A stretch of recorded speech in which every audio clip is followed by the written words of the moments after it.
Get a £5 free bet every week with Offer Club from William Hill. Simply stake a total of £20 or more across the week on pre-match football accumulators with 4 or more selections, and you'll get a £5 free bet on the Friday. Join William Hill Offer Club on mobile or online now.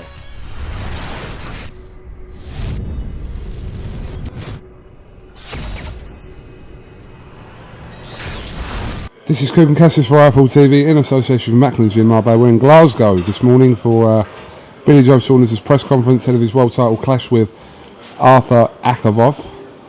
With me I've got Francis Warren. How you doing, Coke? How are you, mate? I'm very well, thank you. Yeah? Very well. Things going well? Things almost couldn't be better. Things are good. Really? Yeah, always good. Good to be up in Glasgow again, and looking forward to seeing Billy back in the ring after it's been nearly a year, isn't it? Since he beat Andy Lee, which is a shame. He's not been able to get out a bit more often, but injuries and other people messing him about have caused him to be out for nearly 12 months. So anticipation is high, and looking forward to seeing him back. Obviously he was scheduled to fight on the show in Cardiff the weekend just gone. Yeah. Circumstances regarding Akavov means he couldn't fight then, but the main thing is he's fighting and defending his world title, and it's important that he sort of ends the year at least with that one defence in the bag. Well, definitely. I mean, I always say winning world titles the easier. I'm not going to say the easier bit, but defending it's the toughest bit. So, you know, I'm sure Billy wants to show everybody that he deserves to be world champion. He certainly does after beating Andy Lee, number one. But you know, he's got to keep the title busy. He's got to keep busy. Shame that he wasn't on Cardiff, but what Cardiff's loss is Glasgow's gain. So, you know, I'm sure people will be turning out to see him. It's not the biggest of venues. It's not as big a show as. You know, no disrespect to the guys that were on the card originally up here, but the additions of Billy Joe, Jack Cattrall and Paul Butler have obviously elevated this show to super status. It's a good show now. Well, it was a good show anyway, but it's a good show. Obviously, going through Billy Joe's Twitter, as I normally do, when Billy's in the... Not just Billy's though. Not just Billy's, everyone's Twitters, but... How many phones you got? Only one. But like you know, people like who work on the stock market, they've got all laptops like that, you know, keeping track of the numbers, buying, selling. I bet you've got all them for Twitter feeds. Yeah. See who's slagging you off. Seeing who's doing who, putting them together. Oh, what can we talk about there? Yeah. But you're a voyeur, Coog. You're a voyeur. I don't know about that. We saw Billy Joe engage in more. I don't know if it's banter. I don't think it is banter. Listen to Billy Joe today. With Chris Eubanks again. I mean, it's kind of ongoing, and this. I think their rivalry has sort of got worse since they had the fight, which has been 2 years ago now. Well, for Billy Joe, it must be quite entertaining because he's beat Eubanks and has since put himself in a position to be available to fight him again several times. That's a fact. You know, there's paperwork to prove that that's a fact. And every single time Eubanks has sodded around and messed around.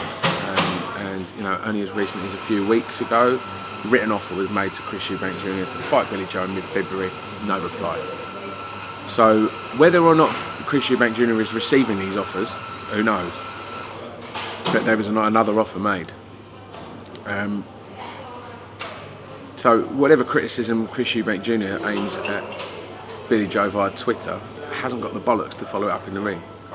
So the ball is in, you know, the offer's been made. So rather than replying and responding and bitching on Twitter all the time, no, Billy probably sits there having a laugh thinking, right, I could wind him up back now. Have the fight again, have the rematch. You know, it's for a world title, it's a bigger fight than last time.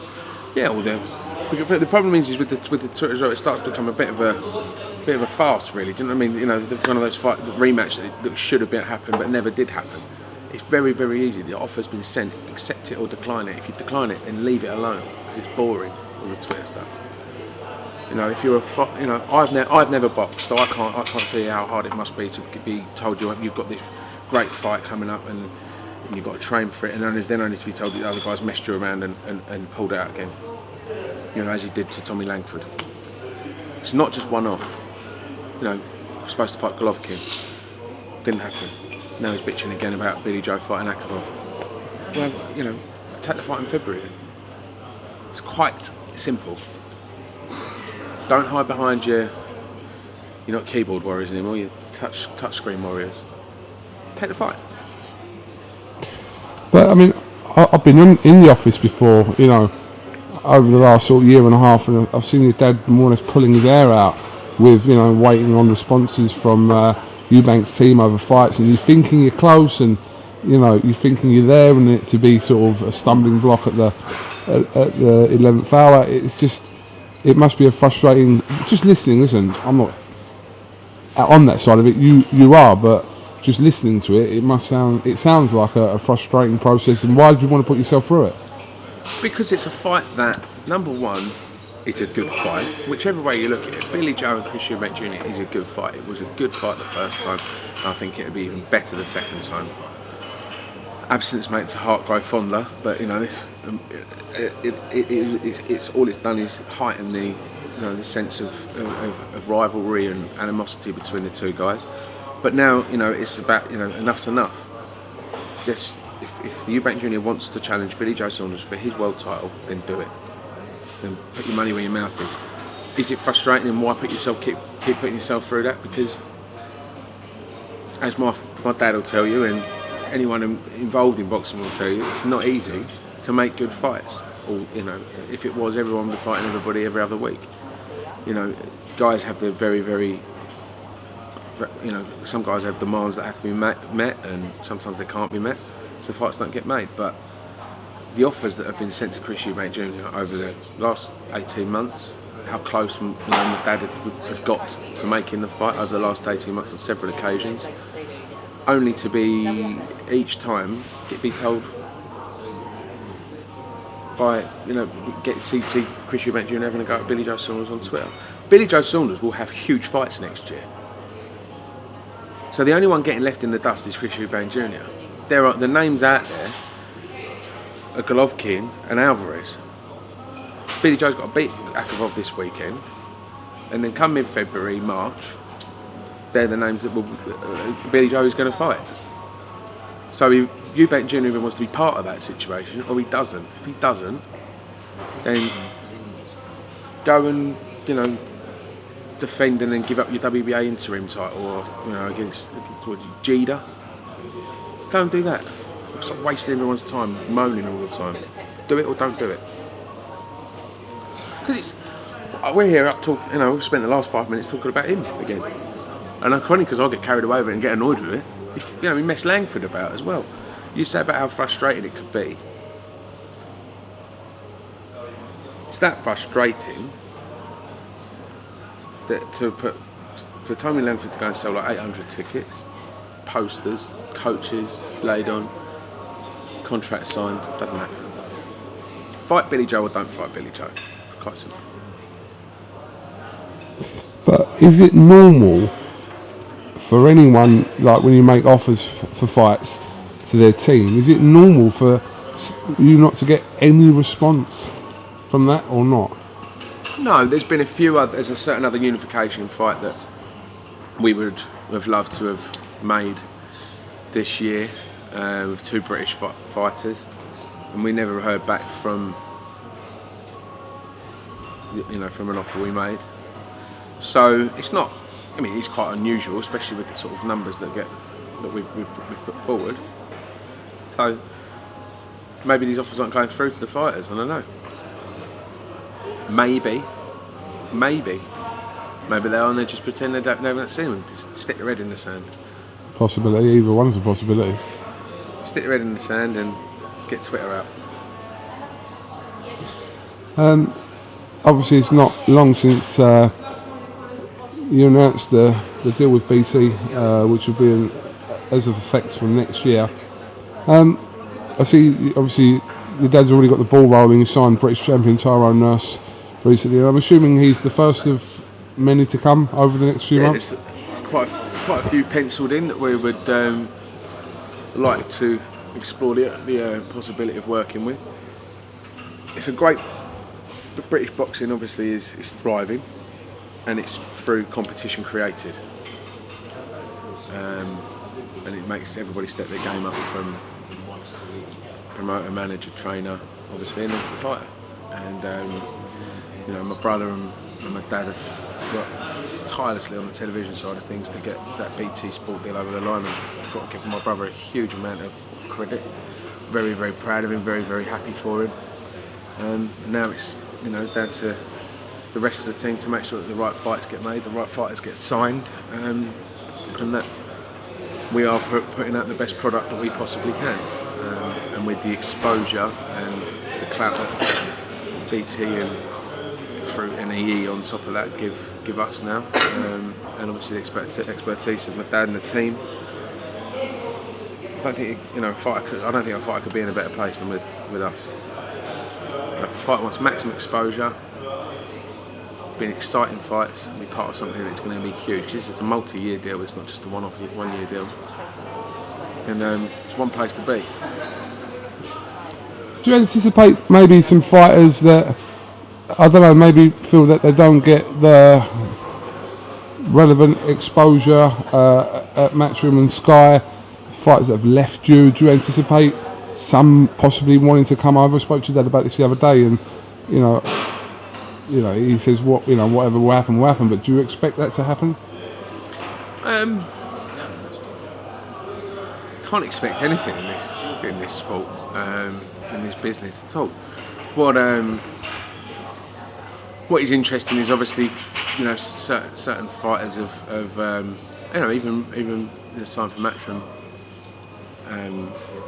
and thought the grass was greener, and ended up going over there getting beaten, and they're completely forgotten about. So are we going to pick up those guys who have been sort of put through the mill and come out on the wrong end of it, and now aren't even we're not going to be going after guys that A, disloyal, and two, no one's interested in because they've been put in the wrong fights, they've been beaten. It's not happening. We're not a second option. It's a bit. We're not like a scorned woman, but we're not a second option. No, I was going to say it's a bit like I don't know, leaving your partner for someone else and then thinking, oh, maybe actually, it's not. The other one's better. I'm going to go back. The other one had longer legs and she's a better cook. But listen, if a guy is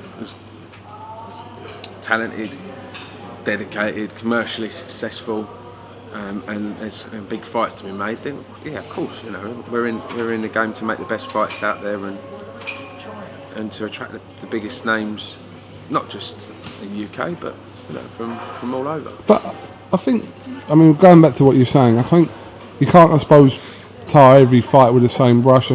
Some people sort of think that their career can't be bettered if they genuinely believe it can't be bettered where they are, and they think that that could be either way. That could be you to them or them to you. I'm not suggesting that.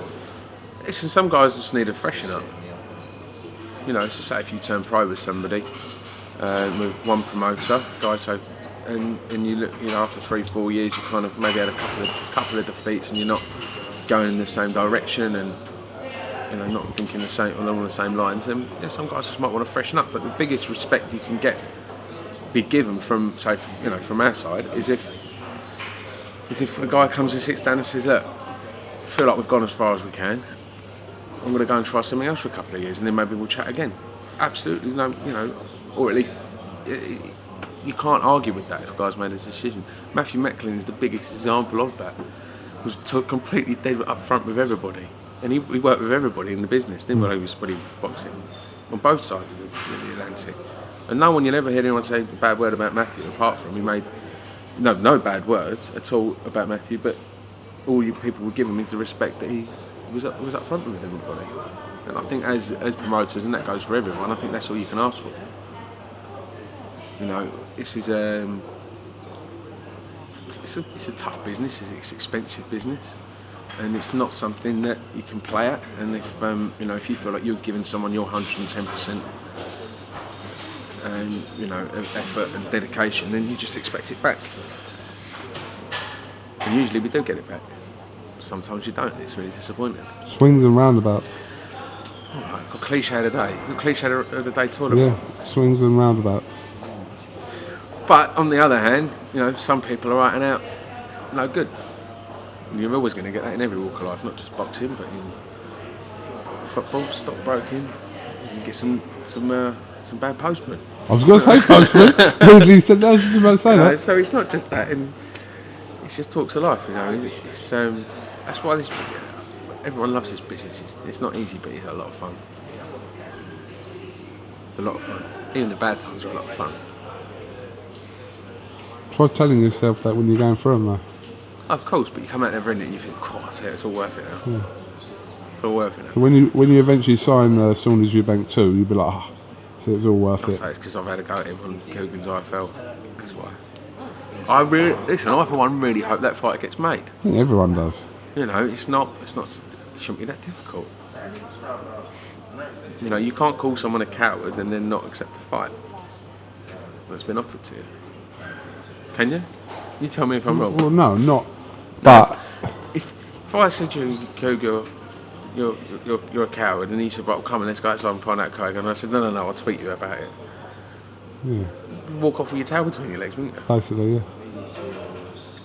Go repair. All right. Well, listen. Well, if Saunders Akavov goes off, we'll talk again. If it does. Wolverine But gives it's it to. Akavov, he's a bit chirpy.